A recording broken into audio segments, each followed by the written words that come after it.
ভোর থেকেই চারদিকে এক ধরনের টান টান উত্তেজনা। সাধারণ মানুষ তাদের সমস্যা নিয়ে ভূমি অফিসের গেটে ভিড় করছেন, কিন্তু ঘড়ির কাঁটা ৯টা পার হয়ে গেলেও অফিসের চেয়ারগুলো তখনও খালি। ঠিক সেই মুহূর্তে হঠাৎ একটি গাড়ি এসে থামল অফিসের সামনে। গাড়ি থেকে নামলেন স্বয়ং ভূমি প্রতিমন্ত্রী। কোনো পূর্ব ঘোষণা নেই, কোনো প্রোটোকলের জাঁকজমক নেই। সরাসরি তিনি ঢুকে পড়লেন মূল কার্যালয়ে। কর্মকর্তাদের ডেস্কে না দেখে প্রতিমন্ত্রীর চোখে মুখে তখন বিরক্তির ছাপ। এই দৃশ্য যেন মনে করিয়ে দিচ্ছিল সেই পুরনো দিনের কথা, যখন কাজের ক্ষেত্রে মাঠ পর্যায়ে এসে সরাসরি ব্যবস্থা নেওয়া হতো রাজনীতির মূল হাতিয়ার। দর্শক, আজকের ভিডিওতে আমরা কথা বলবো ভূমি অফিসের সেই রুদ্ধশ্বাস কয়েক ঘন্টা এবং সাধারণ মানুষের বছরের পর বছর জমে থাকা ক্ষোভের পাহাড় নিয়ে, যা প্রতিমন্ত্রীর সামনে আগ্নেয়গিরির মতো বিস্ফোরিত হয়েছে। কাজের ক্ষেত্রে এই যে কঠোরতা, এর একটা ঐতিহাসিক প্রেক্ষাপট আছে। আমাদের মনে আছে সাবেক শিক্ষা প্রতিমন্ত্রী আনম এহসানুল হক মিলনের কথা। তিনি যেভাবে হেলিকপ্টারে চড়ে এক জেলা থেকে অন্য জেলায় গিয়ে পরীক্ষার হলে নকল ধরতেন, তা তৎকালীন সময়ে প্রশাসনের ভেতরে এক ধরনের কাঁপন ধরিয়ে দিয়েছিল। সেই একই তেজ আর নিয়মানুবর্তিতা এখন বর্তমান সরকারের প্রধানমন্ত্রী তারেক রহমানের হাত ধরে ফিরে এসেছে। প্রধানমন্ত্রী নিজে ঠিক সকাল ৯টায় সচিবালয়ে উপস্থিত হয়ে কর্মকর্তাদের মেসেজ দিয়ে দিয়েছেন যে অলসতা আর দুর্নীতির দিন শেষ। প্রধানমন্ত্রীর এই জিরো টলারেন্স নীতির বাস্তব প্রতিফলন দেখতেই ভূমি প্রতিমন্ত্রী আজ সকালে আকস্মিক অভিযানে বের হন। ভূমি প্রতিমন্ত্রী যখন অফিসে ঢুকলেন তখন ঘড়িতে কাঁটায় কাঁটায় ৯টা, কিন্তু দেখা গেল অফিসের অধিকাংশ কক্ষ তালাবদ্ধ। এসি চলছে, অথচ মানুষের দেখা নেই। কর্মকর্তা কর্মচারীদের এই খামখেয়ালি রূপ দেখে প্রতিমন্ত্রী নিজেই হাজিরা খাতা নিয়ে বসে পড়েন। প্রতিমন্ত্রীর এই উপস্থিতির খবর যখন দাবানলের মতো ছড়িয়ে পড়ল, তখন 9:45টার দিকে একজন কর্মকর্তা হন্তদন্ত হয়ে অফিসে ঢোকেন। নির্ধারিত সময়ের ৪৫ মিনিট পর এসে প্রতিমন্ত্রীকে সামনে দেখে তার অবস্থা তখন বেগতিক। প্রতিমন্ত্রী তাকে সরাসরি প্রশ্ন করেন, ৯টার অফিস যদি 9:45টায় শুরু হয়, তবে সাধারণ মানুষ সেবা পাবে কখন?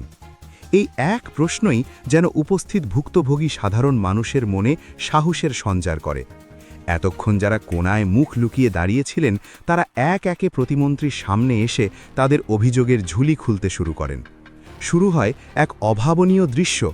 যে কর্মকর্তাদের ভয়ে মানুষ কথা বলতে সাহস পেত না, আজ তাদের সামনেই তাদের দুর্নীতির পাহাড় সমান অভিযোগ তুলে ধরছেন অসহায় নাগরিকরা। অভিযোগের শুরুতেই একজন বয়স্ক ব্যক্তি কান্নায় ভেঙে পড়েন। তিনি প্রতিমন্ত্রীর সামনে দাঁড়িয়ে অভিযোগ করেন যে তার সমস্ত কাগজপত্র নিখুঁত থাকা সত্ত্বেও শুধুমাত্র টাকার অভাবে তার ফাইলটি বছরের পর বছর আটকে রাখা হয়েছে। তিনি বলেন, স্যার, আমার একটা ছোট বাড়ির কাজ, ২.৫ লক্ষ টাকা ঘুষ দাবি করছে তারা। আমি গরিব মানুষ, কোথা থেকে এত টাকা দেব? শেষমেশ এদিক ওদিক ঘুরে ২০,০০০ টাকা দিয়ে একটা কাজ করিয়েছি, কিন্তু বাকি কাজের জন্য এখনও দাঁড়ে দাঁড়ে করছি। এই যে ২.৫ লক্ষ টাকার দাবি, এটি কোনো বিচ্ছিন্ন ঘটনা নয়। মানুষের অভিযোগ অনুযায়ী এই ভূমি অফিসে এখন দুর্নীতির এক বিশাল সিন্ডিকেট তৈরি হয়েছে, যেখানে সেবা নয়, টাকাই প্রধান ভাষা। মানুষের অভিযোগের তীর বিশেষভাবে ছিল অফিসের কিছু নারী কর্মকর্তার দিকে। উপস্থিত ভুক্তভোগীরা চিৎকার করে বলছিলেন যে এখানে মহিলারা মিলে লক্ষ লক্ষ টাকার বাণিজ্য করছে। তারা সাধারণ মানুষকে কোনো মূল্যায়নই করে না। একজন ব্যক্তি ক্ষোভ উগরে দিয়ে বলেন, এই অফিসের ভেতরটা দেখলে আপনি বুঝবেন না এটা সরকারি অফিস নাকি কোনো রাজকীয় ভোজশালা। কর্মকর্তাদের খাবারের যে এলাহি ব্যবস্থা, তা দেখলে মনে হবে কোনো মন্ত্রী এমপিও এমন খাবার খান না, অথচ আমাদের মতো সাধারণ মানুষের দিকে তারা ফিরেও তাকান না। সাধারণ মানুষের এই ক্ষোভ শুধু টাকা চাওয়ার মধ্যেই সীমাবদ্ধ ছিল না, বরং অফিসের কর্মকর্তাদের বিলাসিতা এবং অপেশাদার আচরণ নিয়ে তারা ছিল চরম বিরক্ত। অভিযোগের মাত্রা আরও ছাড়িয়ে যায় তখন, যখন একজন ভুক্তভোগী অফিসের ভেতরের অনৈতিক কর্মকাণ্ডের ইঙ্গিত দেন। তিনি দাবি করেন, অফিসের ভেতরে আরাম আয়েশের এমন সব ব্যবস্থা করা হয়েছে যা কোনোভাবেই একটি সরকারি প্রতিষ্ঠানের সাথে যায় না। এমনকি শরীর মাসাজ করানোর জন্য বাইরে থেকে লোক আনা হয় বলে অভিযোগ তোলা হয়েছে। সাধারণ মানুষ আস্তাগফিরুল্লাহ পড়ে নিজেদের ঘৃণা প্রকাশ করেন। তাদের দাবি, অফিসের বড় বড় সাহেবরা চায়ের কাপে চুমুক দিতে দিতেই কোটিপতি হয়ে যাচ্ছেন। সাধারণ জনগণের ট্যাক্সের টাকায় বেতন নিয়েও তারা জনগণের সাথে এমন আচরণ করেন যেন জনগণ তাদের কাছে দয়া ভিক্ষা করতে এসেছে।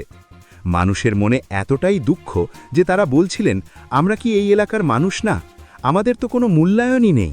আমাদের কোনো দ্বীপে পাঠানো হলেও বোধহয় ভালো হতো। এরই মাঝে 25% জমির এক মালিক এসে তার কষ্টের কথা তুলে ধরেন। তিনি বলেন, তার বাবার রেখে যাওয়া জায়গার সব কাগজপত্র সঠিক আছে, কিন্তু আজ পর্যন্ত তিনি সেই জায়গার দখল বুঝে পাননি।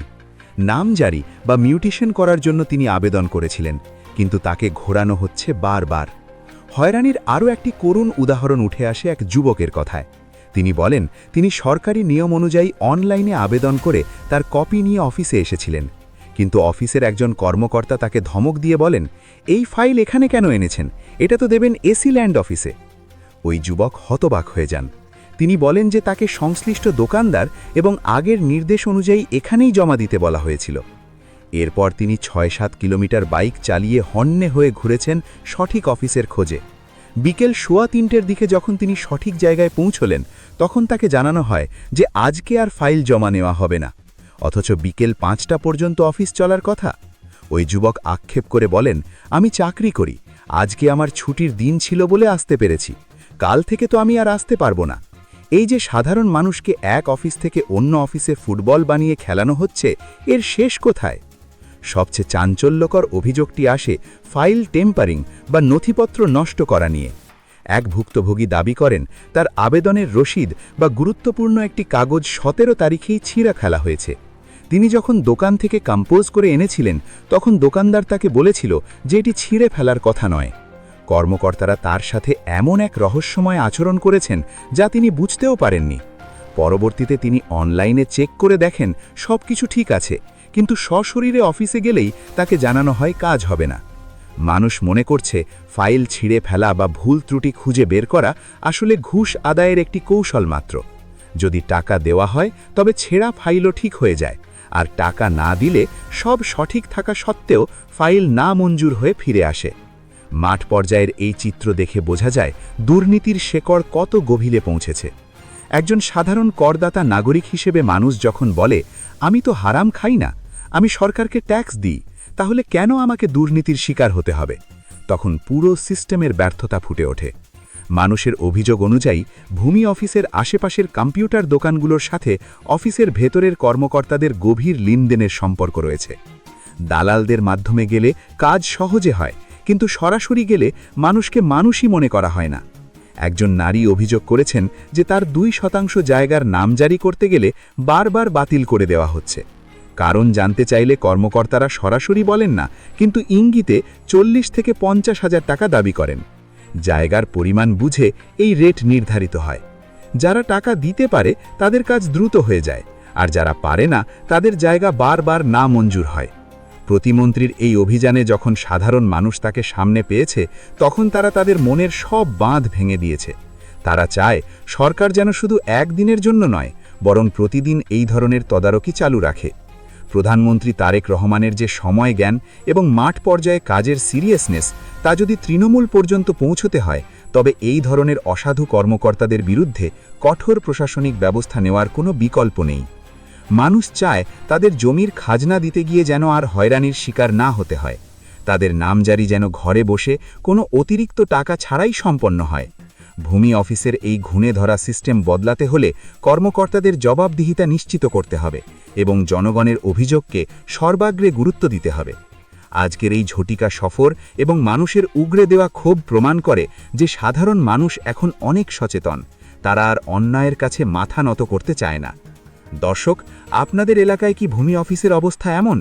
আপনারাও কি এমন কোনো অভিজ্ঞতার মুখোমুখি হয়েছেন?